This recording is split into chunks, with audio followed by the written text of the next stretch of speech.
stayed away on account of this Biafra thing. Can anybody begin to deny that there was no Biafra? It is unnecessary denial. There was a Biafra. And Biafra had a territory. And that territory is still there. Yes, it is Nigerian territory. But Biafra ceased to exist. Biafra ceased to exist after the war, but not in the mind of those who are agitating for it. They want it revived. We are not flowing there because a lot of us don't believe in that. We believe in restructuring of the polity based on equity, good governance, and justice. But the fact remains that if you say Nnamdi Kanu and his group carved their territory, they never carved their territory. You don't cover a territory by word of mouth. In the studio with us to talk more about this, and of course the option of dialogue has been posited by many in the country. Good morning, first off. Morning, thank you for joining us on the show. Good morning. Yeah. Good morning. All right. Yes, many people are calling for dialogue, that the federal government should dialogue with IPOB. But then, is it now even constitutional, before we go into the legality of prescribing the group, is it even constitutional now for the government to say we want to dialogue with a banned group like IPOB? I think it is laughable because government has put the horse before the cat. Simple. Government has done what it should first do. Is now thinking to do it later. Government has completely bungled this IPOB thing on three very basic grounds. One, in the first instance, it is not the duty of the military to handle internal protests. Because that is what I see IPOB as, internal protests. It is not the duty of the military. That means the police have been relegated to the background, and that is the challenge and the thing we have been talking about for a very long time, that the police should be enabled to do their work. In the second instance, it is not even now granted that the military is already there. The narrative is extremely worrisome. Why would the military not adopt what I call psychology of communication? Why python dance? Python is a huge animal that lives in the forest. It gives the impression that the military have only gone there to swallow the people. You are in an amphitheater with a python. You end up being swallowed by the python. So, in the north, there is Operation Lafia Dole. What is Lafia Dole? That peace must reign.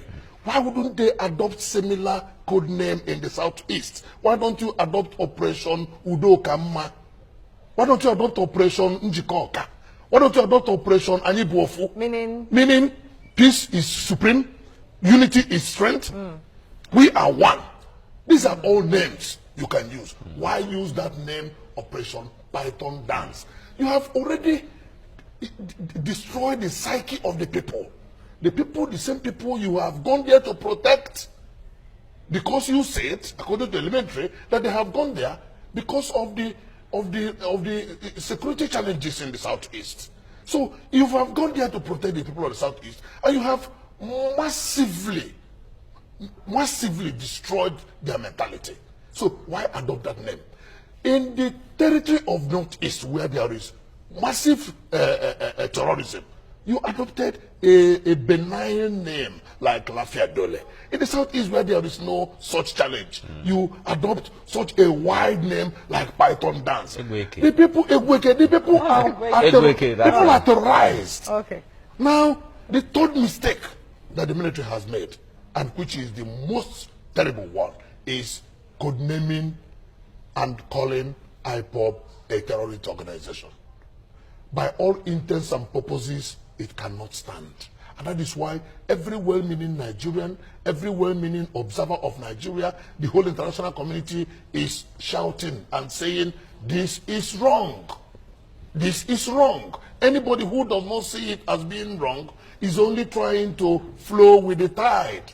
Government has created a field and filled that field with landmines, and then expect players to go and play in that field. That cannot stand. So why branding IPOB a terrorist organization? And then in the words of the spokesman of the military, that they have stones cocktails, club sticks, and broken bottles. For goodness sake, can that be tools of terrorism? And then he said that they do stop and search, and then they extort people. For goodness sake, can that be terrorism? So I think what happens is that the then acting president, our own vice president, Professor Oshibajo, when he said that hate speech could be equated with terrorism, we rose up and said, Oga, this is not right. And he had not stopped making that statement. It is on the basis of that the military has now latched on and said IPOB is a terrorist organization. So to brand somebody or a group terrorist is no longer heavy in the mouth of Nigerians. Okay, because the leader of the country has so done. And I want to believe that, I think he said that in the heat of the moment, under the excruciating desperation of the massive hate speech that is going on, especially in social media. And I, for once, advise that the government should ignore most of those statements because many of them are not meant to be carried through. Okay. Now, the military came out with some of the reasons why they had to term IPOB a terrorist organization. Whether that is right or wrong is not even the issue right now. But the point there is, they were talking about IPOB forming the Biafra Secret Service, the BSS, which means that they now have a kind of a military, quasi-military arrangement. They have the Biafra National Guard, which is like a police for themselves.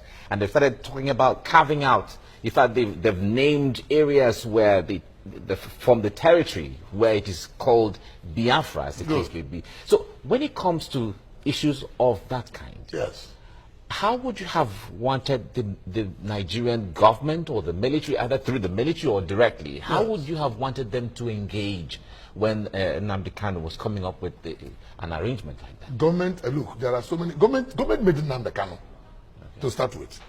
And I say that with due sense of modesty, that if you do